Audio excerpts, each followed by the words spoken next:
কাটিলৈ চুকা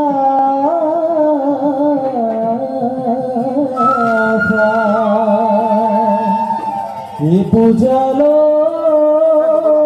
কৰিলে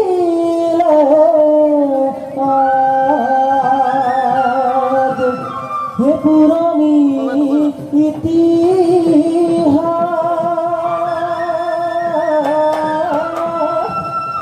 লিখাৰে শপতিলো